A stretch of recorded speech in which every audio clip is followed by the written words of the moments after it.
Bonjour à tous et à toutes. C'est dans l'amour et dans la joie de notre Seigneur que je vous salue ce matin. Merci d'être réunis pour pouvoir louer le Seigneur. Euh, Commençons avec l'adoration. C'est d'habitude le début du culte, pour qu'on puisse rentrer dans sa présence. On lira les psaumes 95, versets 1 à 7. Et après, on chantera et on priera.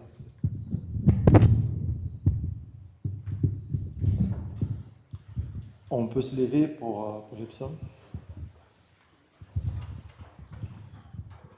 Venez, crions de joie en l'honneur de l'Éternel, poussons des cris de joie en l'honneur du rocher de notre salut. Allons au-devant de lui avec des louanges, faisons retentir des chants en son honneur. Car l'Éternel est un grand Dieu, il est un grand roi au-dessus de tous les dieux. Il tient dans sa main les profondeurs de la terre, et les sommets des montagnes sont à lui. La mer est à lui, c'est lui qui l'a faite, la terre aussi, ses mains l'ont formée. Venez, prosternons-nous et humilions-nous, plions le genou devant l'Éternel, notre Créateur. Car il est notre Dieu, et nous sommes le peuple dont il est le berger, le troupeau que sa main conduit. Aujourd'hui, si vous entendez sa voix, Amen. Prions ensemble. Merci Seigneur pour nous donner cette grâce de pouvoir venir à ta maison, pour pouvoir te louer en toute tranquillité, tandis que plusieurs personnes ne peuvent pas le faire. Donnez-nous ton Saint-Esprit pour qu'il puisse ouvrir nos cœurs pour ce matin, pour que nous puissions bien absorber ta parole et la réfléchir pendant toute la semaine. Que ces cultes nous donnent force de continuer la semaine et que nous soyons toujours plus proches de toi, tous les jours de notre vie. Amen. On a séparé deux chants pour l'ouverture du culte.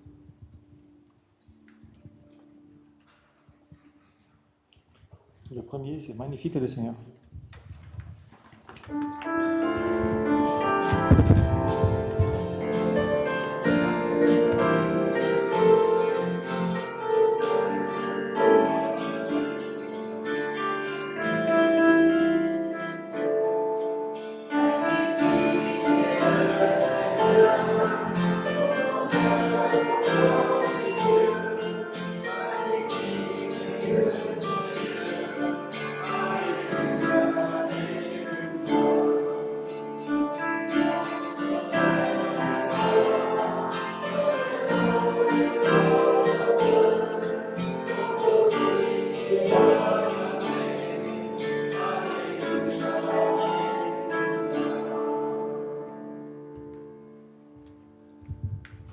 Et nous enchaînons avec un deuxième chant qui s'appelle « Nous venons dans ta maison ».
Nous pouvons nous asseoir.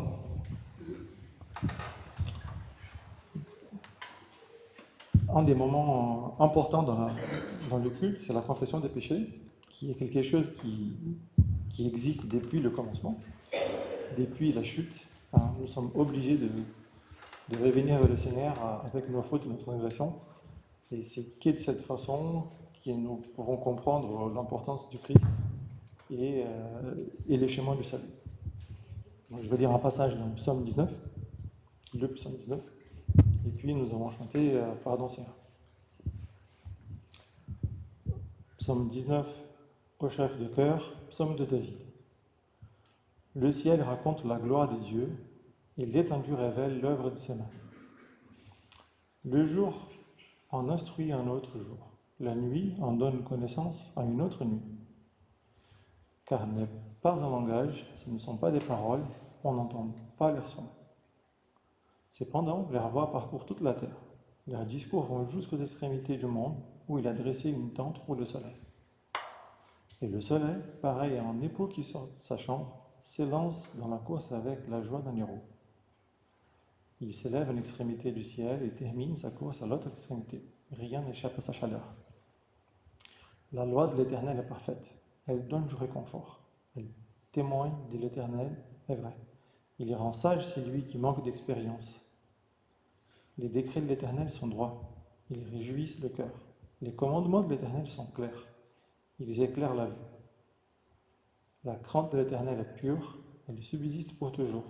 Les jugements de l'Éternel sont vrais. Ils sont tous justes. Ils sont plus précieux que l'or, qui est beaucoup d'or fin. Ils sont plus doux que le miel, même le miel qui coule des rayons. Ton serviteur aussi est éclairé par eux. Pour celui qui les respecte, la récompense est grande. Qui discerne ses erreurs, pardonne-moi celles que j'ignore. Préserve aussi ton serviteur du sentiment d'orgueil, qu'il ne domine pas sur moi. Alors je serai intègre, je ne commettrai pas de grands péchés. Fais bon accueil aux paroles de ma bouche et aux sentiments de mon cœur éternel. Mon rocher, toi qui m'y rachètes.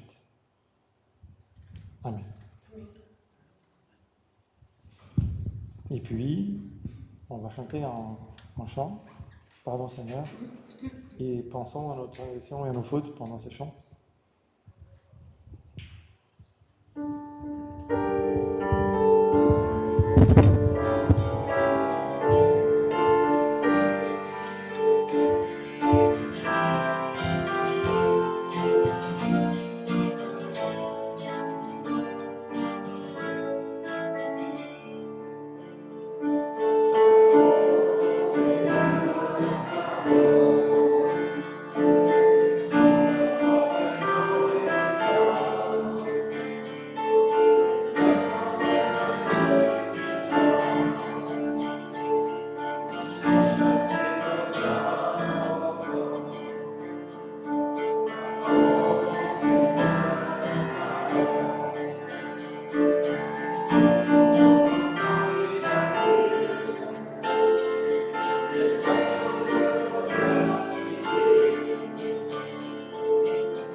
Prions.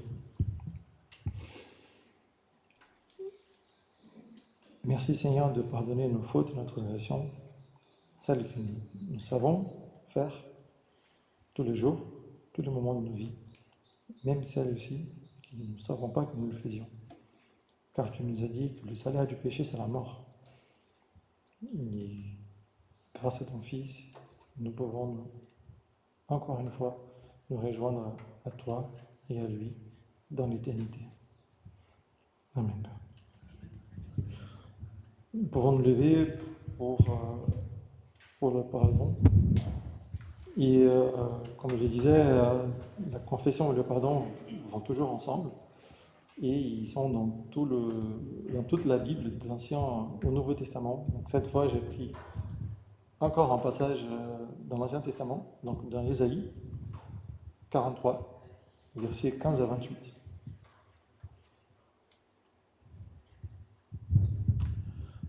Je suis l'Éternel, votre Saint, le Créateur d'Israël et votre Roi. Voici ce que dit l'Éternel, c'est lui qui ouvre un chemin dans la mer et un passage dans l'eau puissante, qui fait partir en campagne des chars et des chevaux, une armée et des puissants guerriers. Ils se couchent tous ensemble pour ne plus se relever. Ils sont anéantis, éteints comme une mèche. Ne pensez plus aux premiers événements, ne cherchez plus à comprendre ce qui est ancien.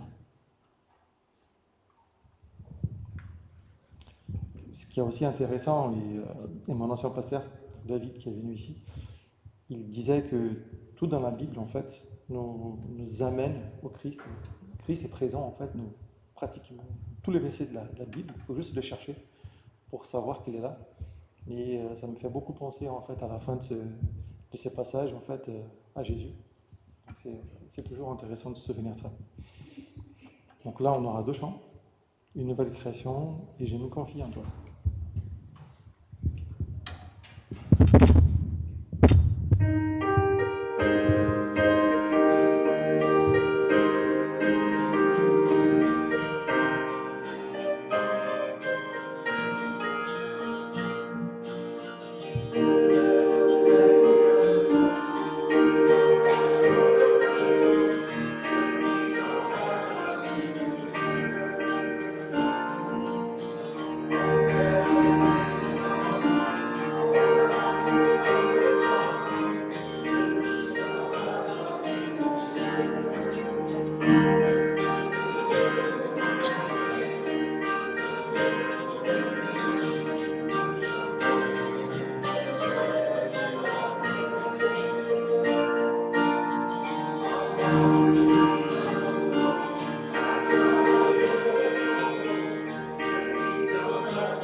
Et le deuxième chant, je me confie en toi.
Amen. Prions. Merci Père pour cette grâce infinie que tu nous as donnée, cette deuxième vie que tu nous as soufflée, grâce à ton Fils, notre Seigneur, pour que nous puissions être plus purs que la neige, plus blancs que la neige. Amen. Asseyons-nous pour le moment des offrandes.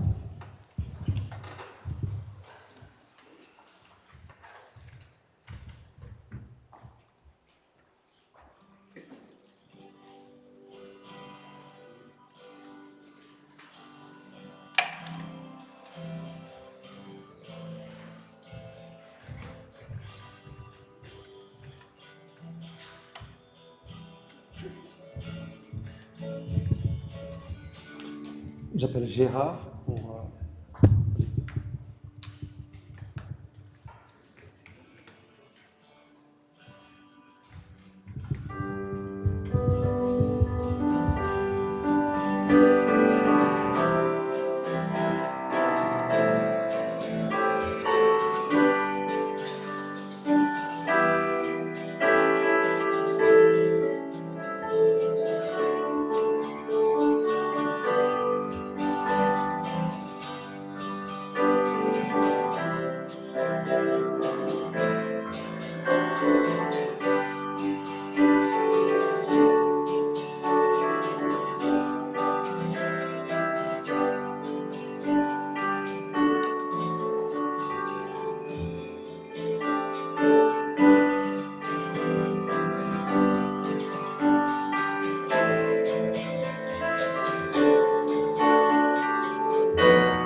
J'ai pas mis un passage particulier, mais juste avant la condamnation de Jésus et la crucifixion, il est venu une dame qui lui a ouvert un flasque de parfum très cher sur lui. Et les apôtres, ils n'étaient pas très contents parce que ça coûtait très cher. Et ils préféraient utiliser cet argent pour d'autres choses. Mais Jésus leur a reproché et leur a dit, chacun donne ce qu'il veut donner et ce qu'il peut donner pour le royaume. Elle est venue pour pouvoir me donner ça, pour que je puisse aller dans ces moments dans des meilleures conditions. Donc ne la reprochez pas et soyez contents qu'elle a pu le faire. Et c'est ce que Dieu attend de nous au moment des offrandes, de pouvoir le redonner avec volonté. Dieu s'est réjoui dans notre volonté de revenir à lui, de redonner à lui, comme remerciement de tout ce qu'il nous donne tous les jours. Prions. Merci Seigneur pour la grâce que nous avons de pouvoir participer à ton royaume, pas qu'il y ait un moyen physique, pas qu'avec l'argent, mais aussi avec notre temps, qu'il y a aussi un moyen de t'adorer, que nous puissions continuer à le faire et de fructifier cet argent pour ton royaume de la meilleure façon possible. Donne-nous la sagesse de pouvoir l'utiliser à ta volonté, Père. Amen. Nous allons maintenant bénir les enfants et Catherine. Donc les enfants, venez ici devant.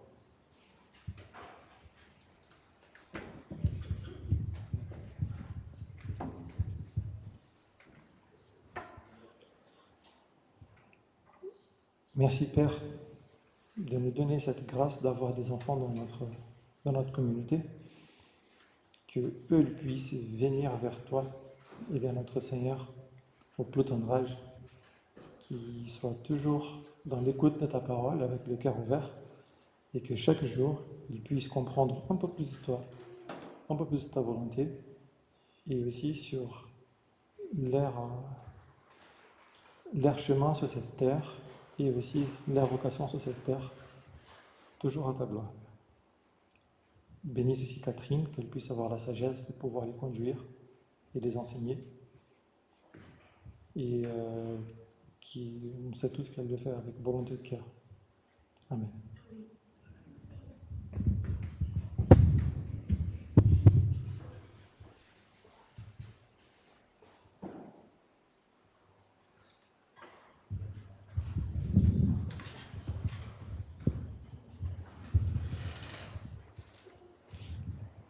passons maintenant à la lecture de la parole,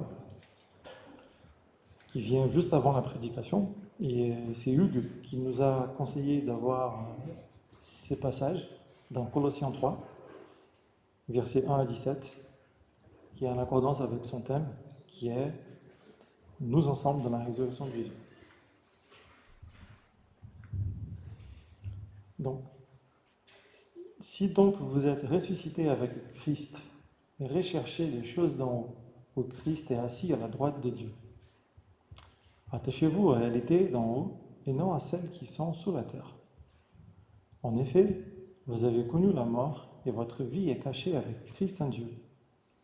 Quand Christ, notre vie, apparaîtra, alors vous apparaîtrez aussi avec lui dans la gloire. Faites donc mourir en vous ce qui est terrestre, l'immoralité sexuelle, l'impureté, les passions, les mauvais désirs, la soif de posséder, qui est une idolâtrie. C'est à cause de cela que la colère de Dieu vient sur les hommes rebelles. Vous aussi, autrefois, lorsque vous viviez parmi eux, vous marchiez dans ces péchés. Mais maintenant, renoncez à tout cela, à la colère, à la fureur, à la méchanceté, à la calomnie, aux grossièretés qui pourraient sortir de votre bouche. Ne vous mentez pas les uns aux autres, car vous vous êtes dépouillés du vieil homme et de ses manières d'agir. Vous avez revêtu l'homme nouveau qui se renouvelle pour parvenir à la vraie connaissance, conformément à l'image de celui qui l'a créé. Il n'y a plus ni juif ni non-juif, ni circoncis ni incirconcis, ni étranger ni sauvage, ni esclave ni homme libre, mais Christ est tout en tous. Ainsi donc, en tant qu'être choisi par Dieu, saint et bien-aimé, revêtez-vous des sentiments de compassion, de bonté, d'humilité, de douceur et de patience. Supportez-vous les uns les autres, et si l'un de vous a une raison de se plaindre d'un autre, pardonnez-vous réciproquement. Tout comme Christ vous a pardonné, pardonnez-vous aussi. Mais par-dessus tout cela, revêtez-vous de l'amour qui est le lien de la perfection.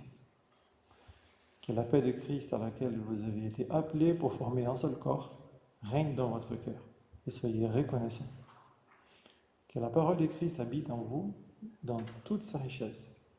Instruisez-vous et avertissez-vous les uns les autres en toute sagesse par des psaumes, par des hymnes, par des cantiques spirituels. Chantez pour le Seigneur de tout votre cœur sous l'inspiration de la grâce.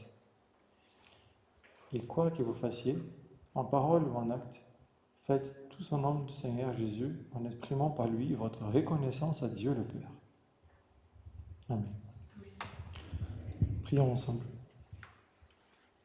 Merci Père pour nous avoir soufflé cette deuxième vie. Comme toi-même tu nous as dit, au moment du baptême, nous jetons notre ancien être dehors et nous acceptons, nous accueillons ton Saint-Esprit en nous. Cette grâce que tu nous donnes, que nous puissions continuer à la garder en respectant ta parole de la meilleure façon possible, tous les jours de nos vies. Amen. Et je vous appelle Hugues pour la prédication.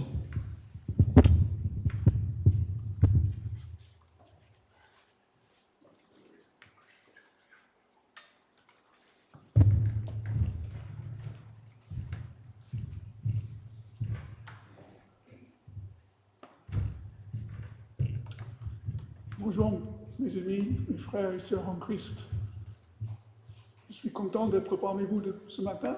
J'étais opéré de mon deuxième cataracte, donc je vous vois très bien, mais je ne peux pas lire maintenant.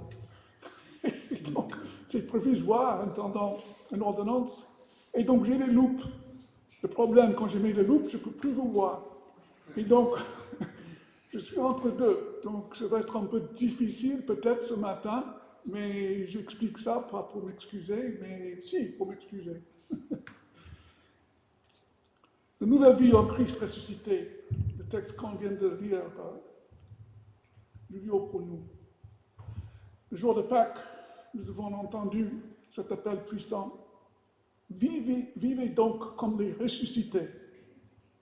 Ce n'était pas une simple suggestion, mais une proclamation de notre nouvelle réalité en Christ. Vivez comme des ressuscités. Mais aujourd'hui, dans le texte qu'on vient de lire, la question devient plus profonde. Qu'est-ce que ça signifie théologiquement, concrètement? Parce que le texte aujourd'hui est rempli de théologie. À quoi ressemble une telle vie le lundi matin?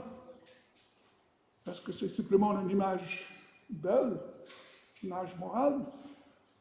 Ou est-ce que c'est un idéal spirituel inatteignable? Ou est-ce que c'est une réalité ontologique? Ontologie, ça devient un changement réel et profond de la nature même. Quand on parle d'ontologie dans la Bible, on parle de la nature de Dieu et notre nature aussi.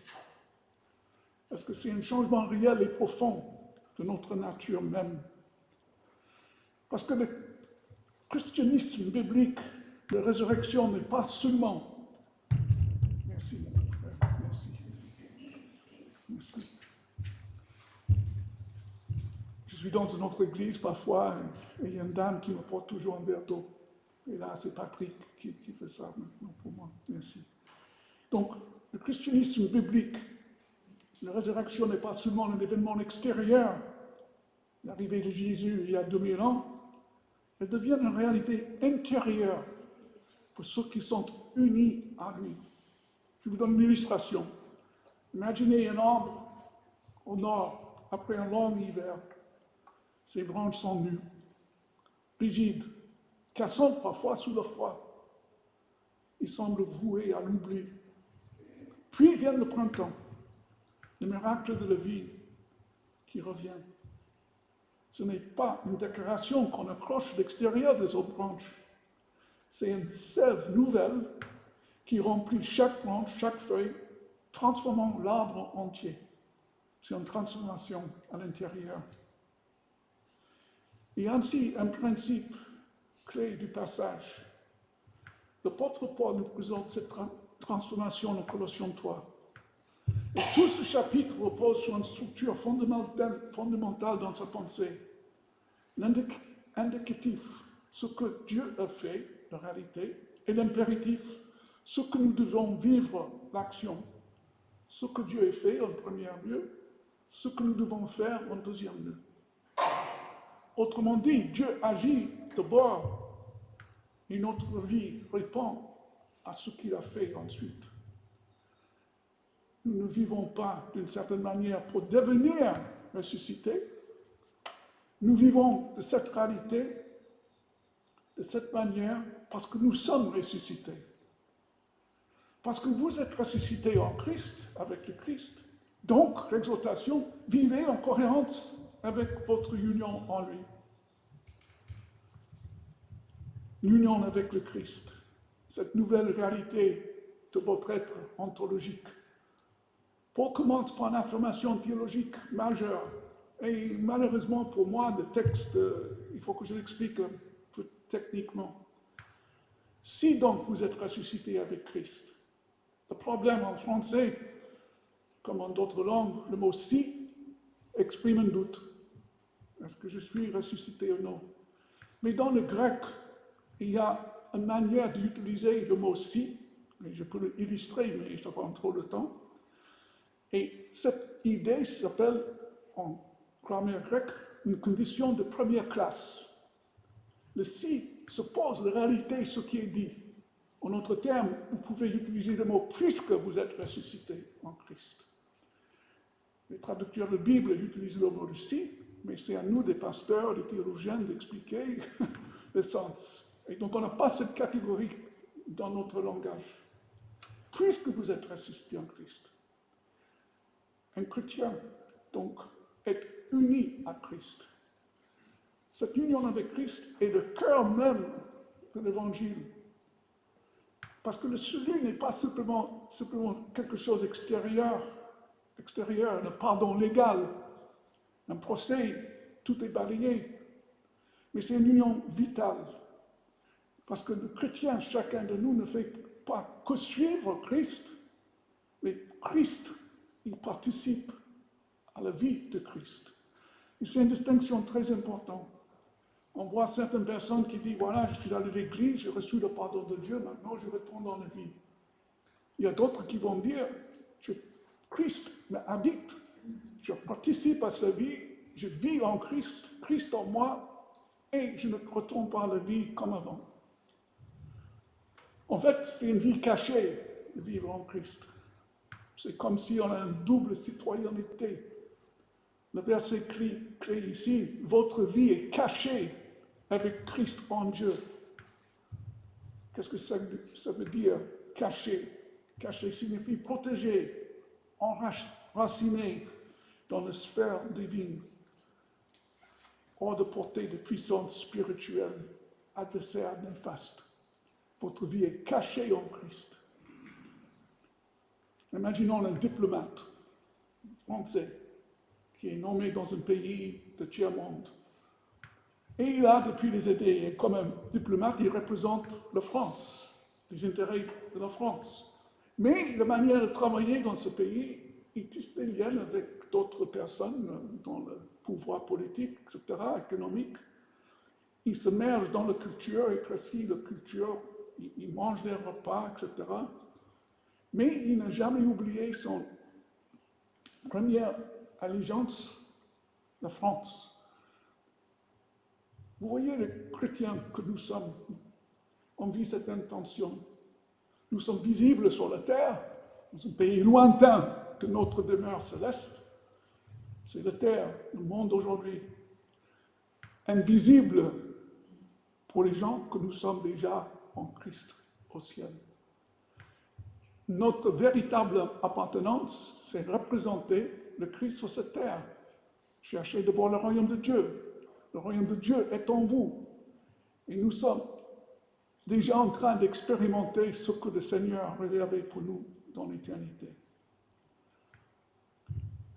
Paul parle, il dit, quand Christ apparaîtra, vous apparaîtrez avec lui dans sa gloire. Nous vivons dans ce que les théologiens appellent la tension eschatologique. Le mot eschatologique veut dire les choses de fin du temps. L'Apocalypse, c'est un livre eschatologique. Mais ici, c'est une tension parce qu'il y a déjà votre résurrection en Christ et il n'y a pas encore votre glorification en Christ avec son retour. La réalité est que vous êtes en Christ, mais il y a un avant à venir, votre glorification.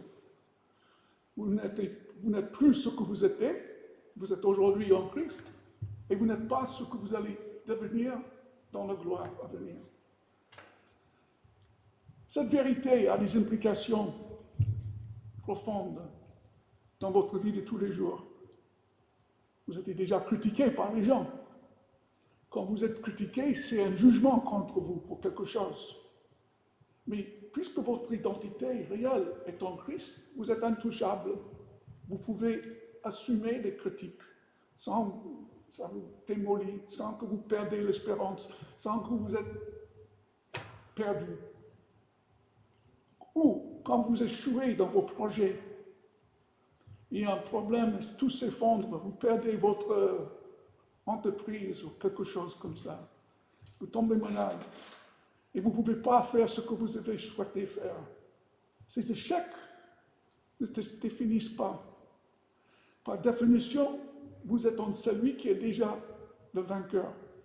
Et donc on peut relativiser les choses et on peut prendre notre mal en patience en attendant la restauration de notre vraie vie, de glorification à venir.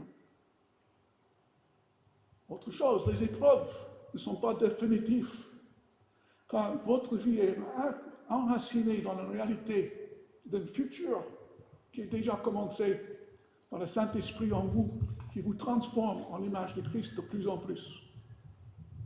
Vous voyez la logique ici? Puisque nous sommes ressuscités en Christ, notre orientation a changé. Et cette exhortation, et c'est un autre problème théologique que j'ai ce matin, cherchez les choses en haut où Christ est assis, affectionnez-vous aux choses d'en haut. Cette notion « affectionnez-vous », c'est quelque chose en français qui existe, qui parle de disposition intérieure, d'affection. Et donc ce verset « cherchez et affectionnez-vous » touche votre pensée, ça veut dire, par la foi, vous analysez les choses parce que vous cherchez les choses en haut, Et votre disposition intérieure, c'est que vous êtes transformé et votre mentalité et votre cœur est différent maintenant. Le verbe chercher n'indique pas simplement curiosité, mais une orientation constante, un effort intentionnel, un désir structurant. Ce n'est pas une émotion passagère, c'est une direction de vie. Le Christ est votre boussole, en d'autres termes, intérieur. Le constat, c'est qu'en Christ, votre orientation est changée. Quand votre boussole se focalise sur la terre aujourd'hui, c'est notre égocentrisme, sur le désir pour une satisfaction immédiate, ou plus et plus des choses dans notre vie. Mais la transformation avec le Christ, le boussole change, recadrage céleste. Nos mentalités changent de pôle magnétique. Ces choses de la terre nous intéressent de moins en moins. On vit avec les choses, mais si on les perd, on n'est pas démoralisé. Attention donc, chercher les réalités célestes ne signifie pas fuir dans un mysticisme abstrait ou devenir un moi reclus. Parce que le Seigneur ne nous a jamais demandé à mépriser la création. Mais c'est une redéfinition. C'est de vivre pleinement engagé dans le monde, mais en interprétant chaque fragment de votre réalité à travers le prisme de Christ lui-même. Tout le monde connaît ce que c'est le GPS, comment ça fonctionne, peut-être moi aussi. Le GPS, c'est quoi? C'est lorsque vous entrez en destination, l'appareil peut changer votre route, parce que la route reste une route, mais il ne change pas votre destination, votre trajectoire. Si vous égarez, il recalcule. Si vous vous trompez, il y a une femme dans ma voiture qui me parle doucement, qui me corrige, qui me met de nouveau sur le bon chemin. Pourquoi? Parce que la destination est fixée, et quand la destination est fixée, les choses d'en haut, l'Esprit de Christ, le Saint-Esprit, progressivement changent notre vie afin qu'on arrive à cette destination, comme cette gentille femme dans ma voiture. Application, pour moi, ne contentez pas d'analyser votre vie en prenant les idées de cette terre. Mais réfléchissez à travers tout ce qu'on a dit ce matin jusqu'ici. Par exemple, votre travail, votre carrière. Est-ce que je travaille pour bâtir ma propre gloire, ma propre richesse? Ou est-ce que j'ai une vraie vocation pour honorer Dieu? Et donc, ma manière de travailler, c'est une excellence. Et si que je gagne quelque chose, je rends gloire à Dieu, ça me permet d'être généreux. Vous voyez la différence de mentalité, on est plus fixé sur soi-même. Et donc, quand vous voyez, en réfléchissant ce matin de ce que je viens de dire, c'est peut que vous avez besoin de réorienter votre motivation, votre ambition, et de revenir à l'essence d'une vocation. Un appel par Dieu d'être excellent dans tout ce que vous faites. Même vos divertissements devraient être revus à travers ce prisme. Quand j'ai le temps libre, quand je prends une semaine de vacances, quand je pars pour me régénérer, c'est bien. Mais est-ce que tout cela, c'est pour me donner plus de force, pour que je puisse de nouveau vivre selon mon nature ancienne? Ou est-ce que je fais ça pour que je puisse être de nouveau capable de continuer à chercher le royaume de Dieu? Dans vos discussions, vos conversations, sont-elles toujours portées de grâce et de vie et marquées par l'amour? Ou est-ce que parfois vos discussions, trop souvent peut-être, sont remplies de critiques, sont remplies d'un certain venin Et donc, ce qu'on est appelé à faire, se repentir, renoncer activement aux paroles qui détruisent. Parce que ce que vous tolérez dans votre façon de vivre, ça va définir ce que vous êtes. Et ça va vous amener vers un décalage avec votre confession chrétienne et votre vie de tous les jours. Faire mourir donc la nature terrestre. Un discernement n'est pas un fin en soi. Ce qu'on dit, c'est un discernement sur Jésus. Mais il prépare un terrain pour une action chirurgicale même. Faites donc mourir ce qui est Faites donc mourir ce qui reste en vous. Et là, de nouveau, on est dans une théologie. Le verbe faire mourir, c'est radical. Il manque une incompatibilité de votre être ontologique. Cependant, une nuance est cruciale. Parce que l'épître de Paul aux Romains, chapitre 6, nous dit « Le croyant est déjà mort au péché en Christ ». Le paradoxe ici, on ne tue pas pour devenir mort. On tue parce qu'on est déjà mort. En d'autres termes, la sanctification est alignée, c'est aligner notre comportement sur cette nouvelle identité juridique en Christ. Nous sommes unis avec lui. Voici une liste que Paul nous donne pour montrer les symptômes du vieil homme. Il cite l'immoralité dans le texte, cupidité, la colère, les mensonges. Ce ne sont pas simplement des mauvaises habitudes, mais des manifestations de nature déchue. Paul rappelle que la colère de Dieu vient sur ces choses-là. Dans le texte ce matin, et j'étais très content de voir ça, il y avait une parenthèse. La colère de Dieu vient sur cette rébellion, sur cette idée, mais dans la parenthèse, sur les hommes qui se révoltent de rébellion. Et donc on a l'impression qu'il y a un jugement contre les gens, mais la parenthèse, c'est pour une raison très particulière. C'était un ajout tardif dans le texte. Les gens bien intentionnés pensaient que l'idée de Dieu qui juge et la colère va venir, point. Il faut le qualifier et baser ça sur d'autres textes bibliques. Ça, c'est un peu trop long pour expliquer. Mais pourquoi c'est important de ne pas lire ou faire gaffe à cette parenthèse? La colère de Dieu vient, point barre, contre cette vie terrestre. Ça englobe tout le monde. Ce n'est pas simplement certaines personnes qui peut-être sont méchantes. Oui, ils sont inclus, mais c'est contre le système même de notre monde qui est jugé par Dieu dans ce passage. Et donc, c'est une justice que Dieu va inaugurer avec le retour de Christ, mais qui a déjà commencé. Christ a vu la colère de Dieu pour nous. Il a tout accompli, et donc nous sommes libérés. Imaginez que vous avez passé une journée dans une zone hautement toxique. En rentrant chez vous, irez-vous vous asseoir sur le canapé, aller au lit avec ses vêtements souillés? Évidemment non. Vous les arrachez et peut-être vous allez les jeter.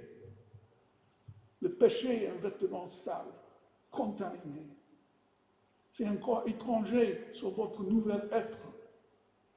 Et donc on ne négocie pas avec une infection, on l'élimine. Et donc la sanctification, la transformation que Christ a commencé en vous, par son Esprit Saint, exige d'arrêter de se justifier, de se minimiser ou se donner raison pourquoi vous avez vécu dans un compromis. Parce que votre identité maintenant vous permet à nommer le péché sans détour. Et maintenant, puisque vous êtes mort en Christ, de vivre par la puissance du Saint-Esprit. Vous voyez, parce qu'on ne peut pas coexister avec ce Christ crucifié si nous vivons dans le péché. Vous avez été revêtus par le Christ, un nouvel homme qui se renouvelle en connaissance selon l'image à celui qui l'a créé. Et donc il y a une nouvelle humanité là. Ce n'est pas simplement se mieux comporter.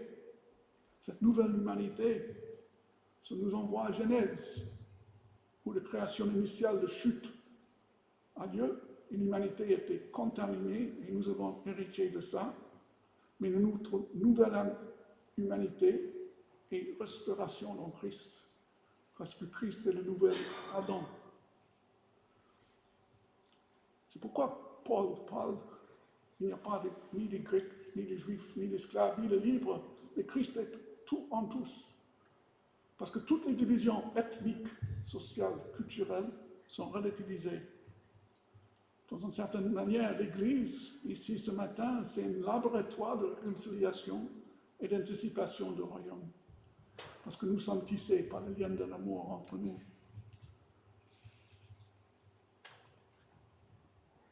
Paul va appliquer de manière pratique cette nouvelle identité, les versets 12 à 17. D'ailleurs, ces 12 versets-là, chaque couple que j'accompagne pour préparer leur mariage, je lui demande de mémoriser ces versets. Ainsi donc, comme les élus de Dieu, saints et bien-aimés, revêtez-vous. Vous voyez, le moral chrétien se découle toujours de l'élection et le choix de Dieu dans son amour. Le cœur, l'amour et le pardon, tout cela, revêtez-vous de l'amour qui est le lien de la perfection. Parce que l'amour est une synthèse de tout ce que Paul a dit là. Paul a dit, comme le Christ vous a pardonné, vous aussi pardonnez. Et le pardon est impossible si vous regardez par le Christ, ce qu'il a fait pour vous. Quelqu'un qui a une dette effacée, un homme dette, effacer tout. Il ne doit plus rien à personne. Il est libre. Et surtout, ce qui est important après, qu'il soit libre de le ressentiment, le sentiment. Et il est prêt à pardonner. Parce que Christ est payé pour lui. On croit que vous fassiez en parole ou en œuvre, faites au nom de Jésus. Et autre terme, toute de notre vie maintenant est adoration. C'est un culte à rendre à Dieu. Même en mangeant et buvant, on fait ça pour la gloire de Dieu. Parce qu'on fait ça comment? Avec un cœur reconnaissant. Parce qu'on vit dans sa présence, on est unis avec lui. Beaucoup de chrétiens vivent cela de manière objective. Christ a payé, donc tout va bien. Mais parfois, la mentalité reste captive. Comme si un prisonnier qui sort de prison après avoir purgé sa peine, il a toujours les yeux baissés, il a peur de ceci et cela. Mais le Christ nous annonce, vous n'êtes plus prisonnier de votre ancienne nature terrestre. Parce que c'est mort en moi. Le jugement est derrière vous. Votre vie est sécurisée, cachée avec Dieu. Vous êtes une nouvelle création. Alors, on n'a pas besoin de vivre dans la peur et la crainte. Parce que le juge est qui? Le Christ qui a payé votre dette. Donc, nos anciennes habitudes qui nous avaient éloignés de Dieu, maintenant nous sommes affranchis. Donc, on n'a plus besoin de vivre dans la crainte et la peur à cause de ces anciennes choses qui peuvent de nouveau nous embêter. Et donc, Dieu ne nous appelle pas ici d'essayer de devenir ressuscité. Tu n'essaies pas de devenir ressuscité parce que tu es déjà ressuscité. Donc, vivez comme les vivants, des êtres qui ont goûté la liberté et la puissance de Christ. Alors, le Christ est ressuscité. Il est vraiment ressuscité. Amen.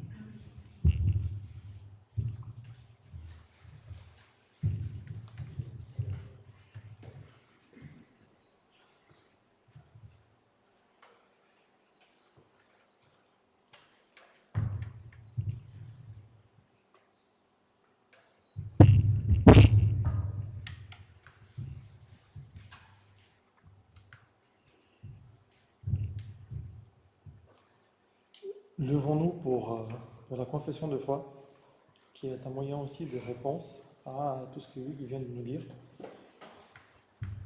J'ai choisi d'habitude la confession de foi d'Église Constantinople, qui est un des textes importants dans notre Église.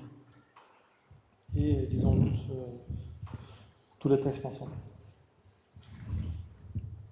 Nous croyons en un seul Dieu, le Père Tout-Puissant, Créateur du ciel et de la terre, de toutes les choses visibles et invisibles. Le Christ, le Fils unique de Dieu, lumière, vrai Dieu, venu du vrai Dieu, engendré et non créé, d'une même substance que le Père, et par qui tout a été fait, qui pour nous les hommes et pour notre salut est descendu des cieux et s'est incarné par le Saint-Esprit dans la Vierge Marie. Il a été fait homme. Il a été crucifié pour nous tous en Pilate. Il a souffert et il a été mis au tombeau. Il est ressuscité des morts le troisième jour, conformément aux Écritures. Il est monté aux cieux où il siège à la droite du Père. De là, il viendra dans la gloire pour juger les vivants et les morts. Et son règne n'aura pas de fin. Nous croyons dans l'Esprit Saint qui règne et qui donne la vie, qui procède du Père, qui a parlé par les prophètes, qui avec le Père et avec le Fils est adoré et glorifié. Une seule Église sainte, universelle et apostolique. Nous confessons un seul baptême pour la rémission des péchés. Nous attendons la résurrection des morts et la vie du monde à venir. Amen.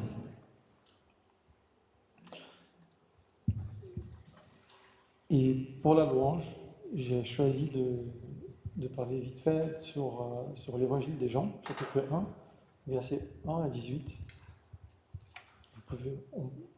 On peut s'asseoir.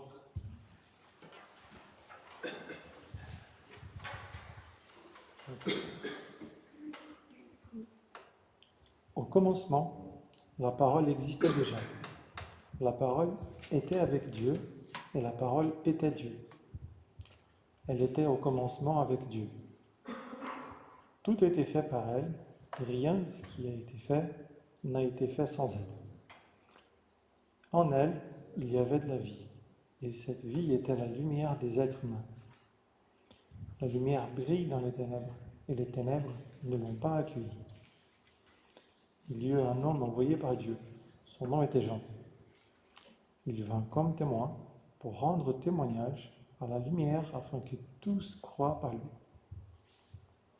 Il n'était pas la lumière, mais il vint pour rendre témoignage à la lumière. Cette lumière était la vraie lumière qui, en venant dans le monde, éclaire tout être humain. Elle était dans le monde, et le monde était fait par elle, pourtant le monde ne l'a pas reconnue. Elle est venue chez les siens, et les siens ne l'ont pas accueillie.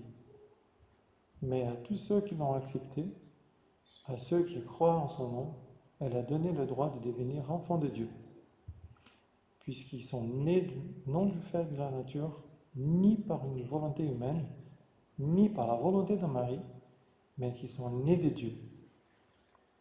Et la parole s'est faite homme, elle a habité parmi nous, pleine de grâce et de vérité, et nous avons contemplé sa gloire, une gloire comme celle du Fils unique venu du Père. Jean lui a rendu témoignage et s'est écrié, c'est celui à propos duquel j'ai dit, c'est lui qui vient après moi m'a précédé, car il était avant moi.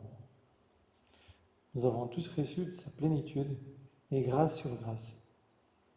En effet, la loi a été donnée à travers Moïse, et la grâce et la vérité sont venues à travers Jésus-Christ.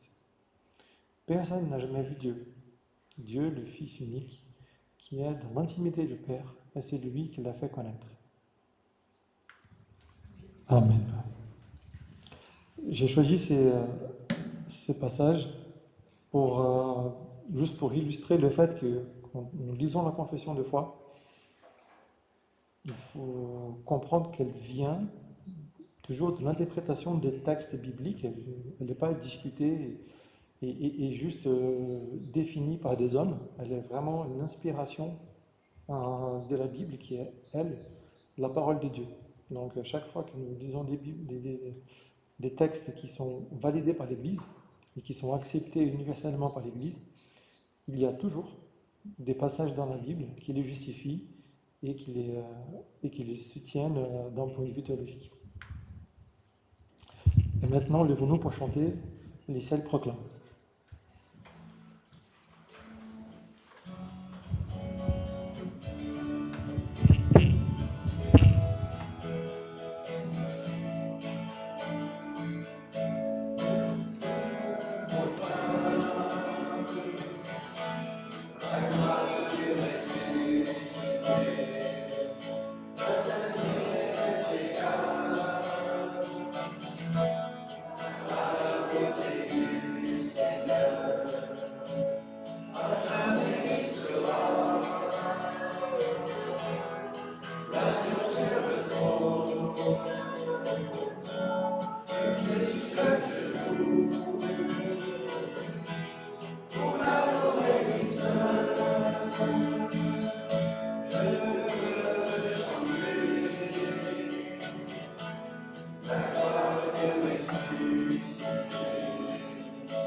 Nous pouvons nous asseoir. J'invite Hugues pour la Sainte Seine. J'ai mis aussi un passage dans l'évangile de Luc. Je ne sais pas si on va l'afficher ou si je voudrais. Non. Donc c'est dans Luc chapitre 22, les versets 14 et 20. Ce sont des versets assez classiques pour illustrer le moment de la Sainte Seine et la représentation dans nos vies. Donc, quand l'heure fut venue, il se mit à table avec les 12 apôtres. Il leur dit, « J'ai vivement désiré manger cette Pâque avec vous avant de souffrir, car, je vous l'ai dit, je ne la mangerai plus jusqu'à ce qu'elle soit accomplie dans le royaume des dieux. » Puis, il prit une coupe, remercia Dieu et dit, « Prenez cette coupe et partagez-la entre vous. Car je vous l'ai dit, je ne boirai plus du fruit de la vigne jusqu'à ce que le royaume des dieux soit venu. » Ensuite, il prit le pain et après avoir remercié Dieu, il le rompit et leur donna en disant, « Ceci est mon corps qui est donné pour vous. Faites ceci en souvenir de moi. » Après le souper, il prit de même la coupe et la leur donna en disant, « Cette coupe est la nouvelle alliance en mon sang, qui est versé pour vous. » Amen.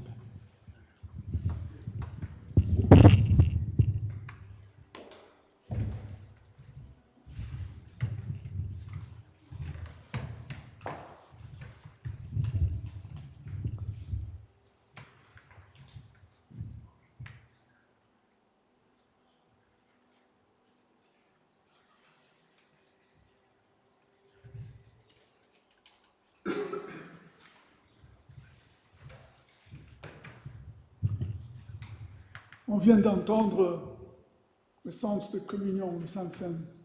Christ est mort, il est ressuscité. Mais la centralité de ça, c'est que son corps a été sacrifié, son sang est coulé.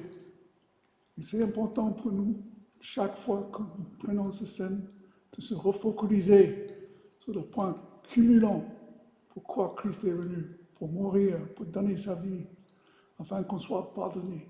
C'est pourquoi on fait ça en mémoire de lui, pour nous refocaliser sur la centralité de notre foi chrétienne. Je vais vous inviter à vous lever dans un instant, et Gérard et Julio pour m'aider à distribuer le pain et le vin. Au milieu, c'est le vin, et autour, c'est le jus de raisin. Et vous gardez les éléments dans votre main, et nous allons manger et buvons ensemble. D'accord?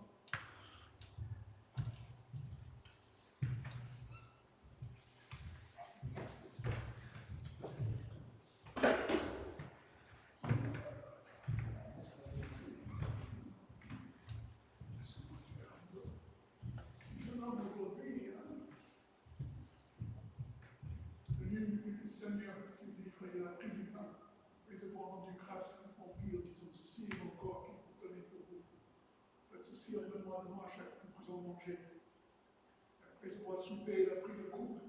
Après avoir rendu grâce, il a dit, cette coupe est l'alliance en mon sang, nouvelle alliance. Nous en tous en mémoire de moi. Que chaque fois que vous mangez ce pain et que vous buvez cette coupe, vous faites ça en mémoire de moi. Je vous invite à vous lever.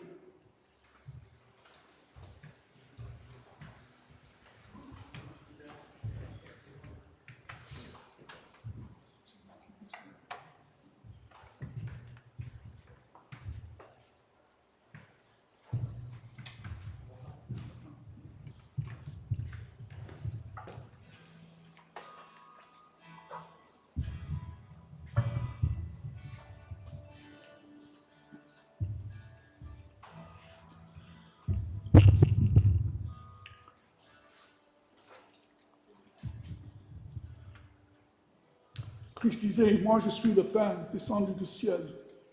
Les Juifs murmuraient, ce n'est pas Jésus, le fils de Joseph, lui dont nous connaissons le père et la mère. Comment donc dit-il, je suis descendu du ciel? Jésus leur répondit, ne murmurez pas entre vous. Nul ne peut venir à moi si le Père qui m'a envoyé me le tire, et je le ressusciterai au dernier jour. Ça c'est tellement important de souligner. Nul ne peut venir à Jésus si Dieu lui-même ne vous appelle pas et vous attire vers lui.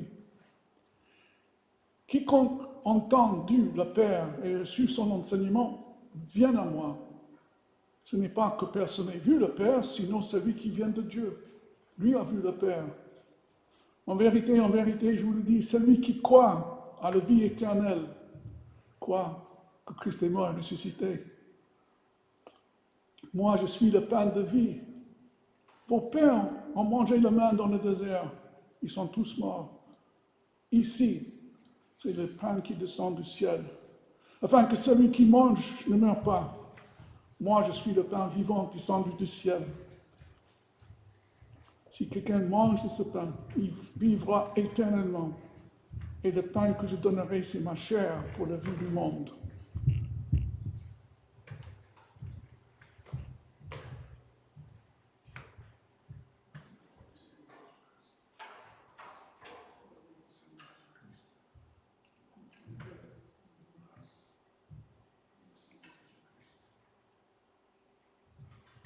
Prenez-en tous, mangez-en tous au mémoire de Jésus-Christ.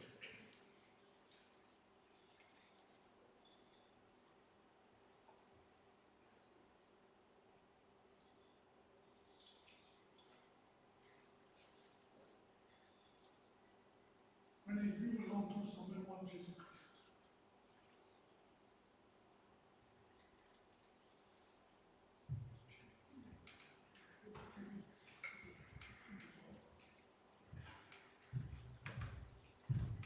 Prions.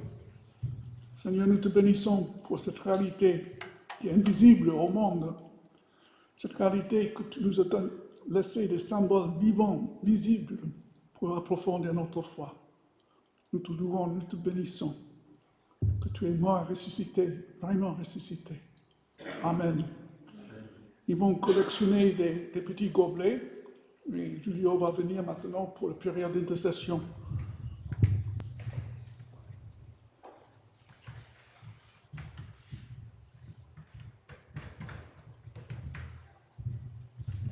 Vous pouvez vous rasseoir. 73. Ça, tu nous avais expliqué. Oui, c'est certain. Quand j'ai terminé, je vais venir. D'accord, ça marche.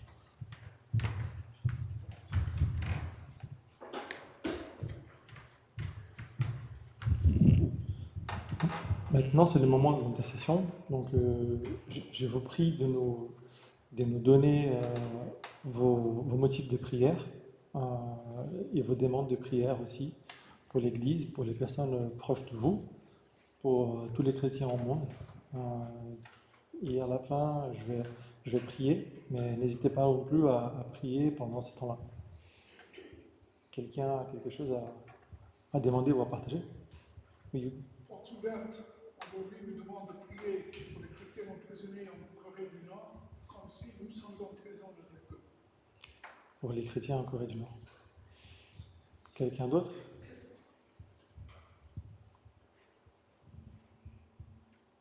Aujourd'hui, c'est la Pâque orthodoxe.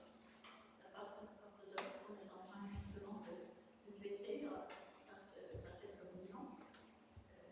Je prie pour que cette Église retrouve une vie divine. Je remercie le pasteur Hugues Bessel pour sa grande édition et sa formation. Je souhaite que ce soit un petit peu plus court, le service. Voilà. Que ce soit un petit peu plus court, que la méditation dure 20 minutes, que nous soyons limités par le temps, que nous aussi, nous sommes limités.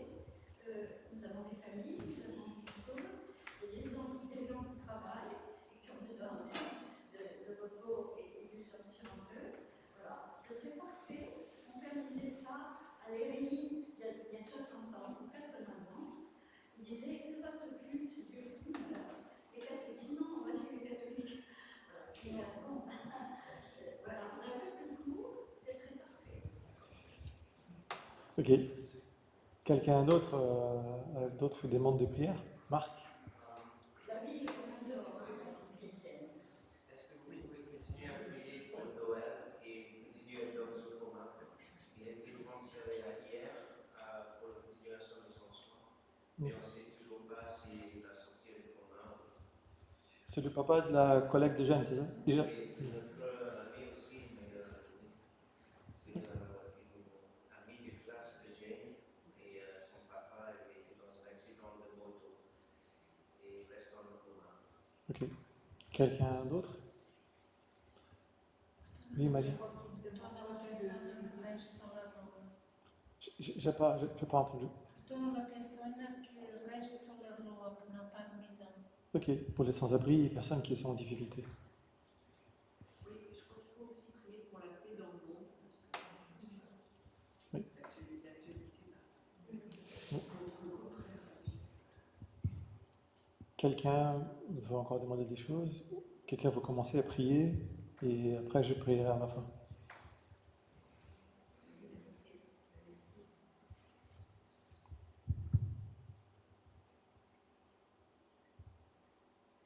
Seigneur, tu vois la situation dans le monde aujourd'hui. Nous sommes tous attristés. Parce qu'on voit la haine qui règne, le mépris. On voit la discrimination, l'injustice, la persécution. Il y a des guerres, des rumeurs de guerre qui augmentent. Nous te demandons, nous te bénissons que tu nous avertis que ces choses vont augmenter en quantité avec l'approche du fin du temps. Le monde va devenir tellement insupportable que même nous, tes enfants, pour trouver une fidélité difficile, on peut baisser les bras.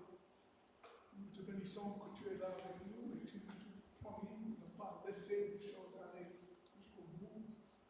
Il n'y aurait plus de possibilité pour nous de garder l'écart. Et nous te prions contre ces guerres, contre ces injustices,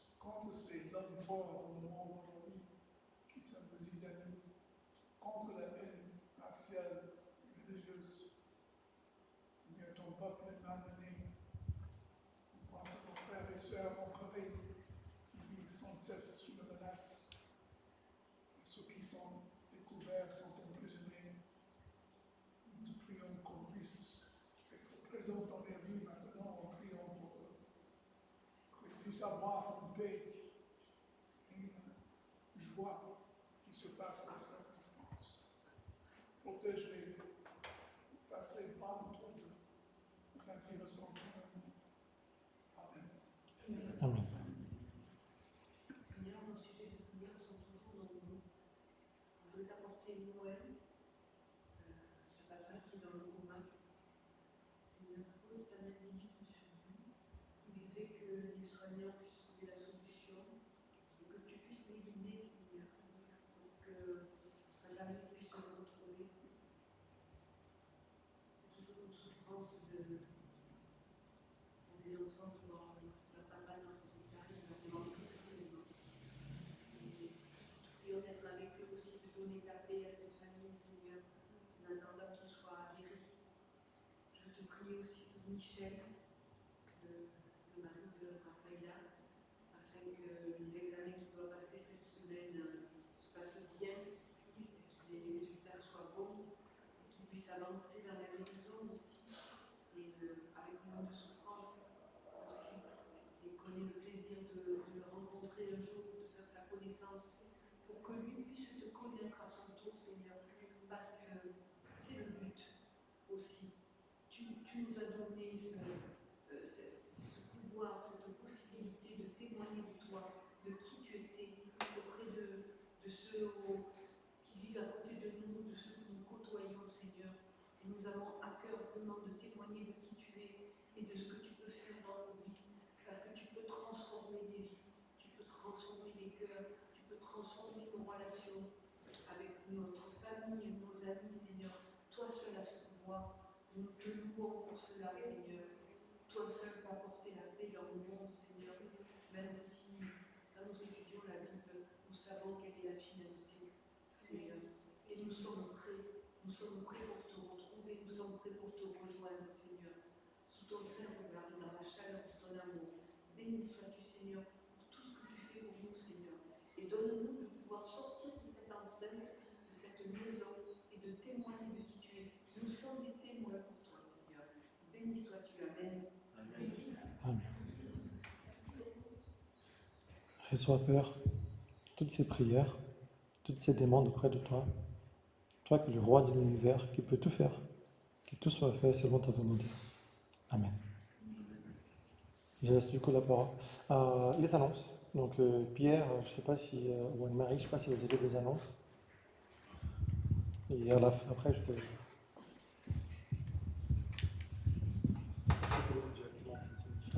Voilà. D'accord. Donc pour ceux qui ne savaient pas, dimanche dernier, le week-end dernier, on était à Toulouse, parce que je suis devenu grand-père depuis 10 jours. Hein. Donc il s'appelle Dan. Et donc à cette occasion, nous avons rencontré des anciens pasteurs de notre église ici. On a rencontré Pierre Mitchell, on a rencontré Samuel Gonin, la famille Gildard aussi. Et donc il vous passe les salutations donc, de l'église donc, de Toulouse Centre et de Toulouse Tournefeuille. Et au retour, nous avons rencontré également Tim Calvo. Donc il vous passe également, la famille Calvo vous passe également le bonjour. Pour la semaine qui vient, il n'y a rien de spécial. Donc l'étude biblique et le culte comme d'habitude. Donc dimanche prochain, c'est encore Hugues qui nous apporte la prédication. Voilà, donc je ne pense pas qu'il y a d'autres annonces. Voilà, je vais repasser la main à Hugues. Pierre, je voulais simplement dire que cette église ne serait pas ce qu'elle est devenue sans toutes ces personnes dont tu as parlé. Oui. Et je prie vraiment pour que Dieu les bénisse. Je pense à Pierre qui a perdu son épouse il y a peu de temps. Et ils sont chers à notre cœur, nous qui les avons connus. Et ils nous ont tellement donné. Donc je prie vraiment pour eux. Merci. Je vous ai toujours eu dans mon cœur. Je suis D'accord. Excuse pour mes écarts de langage. Ok.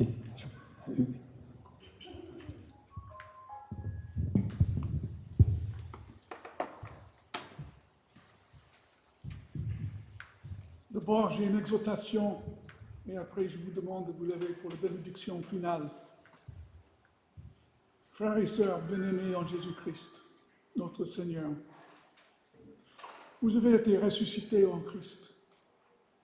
Ce n'est pas un idéal à atteindre, mais une réalité accomplie par la puissance du Saint-Esprit. Votre vie est maintenant cachée avec Christ en Dieu, gardée par sa grâce. C'est pourquoi renoncez-vous aux voies anciennes et ne revêtez plus de vieil homme.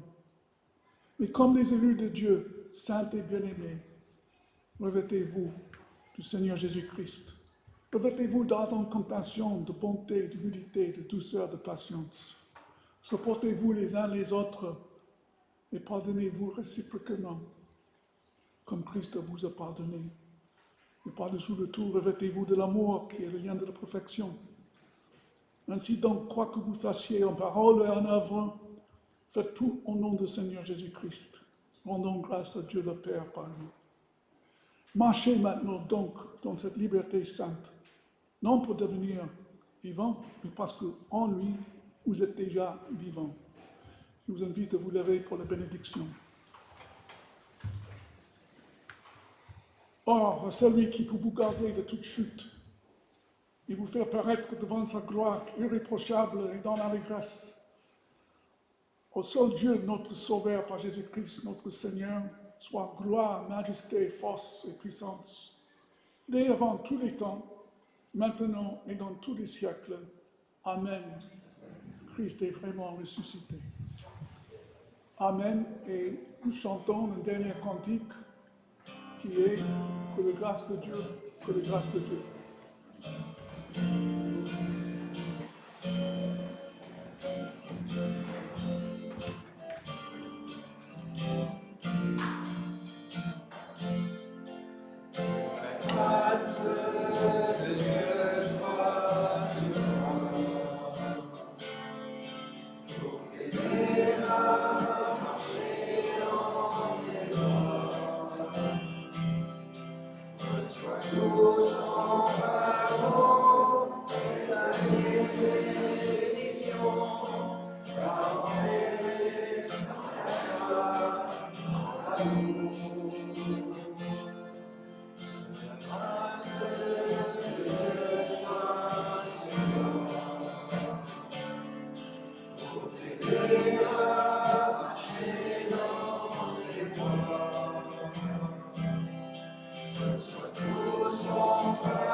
Bon dimanche.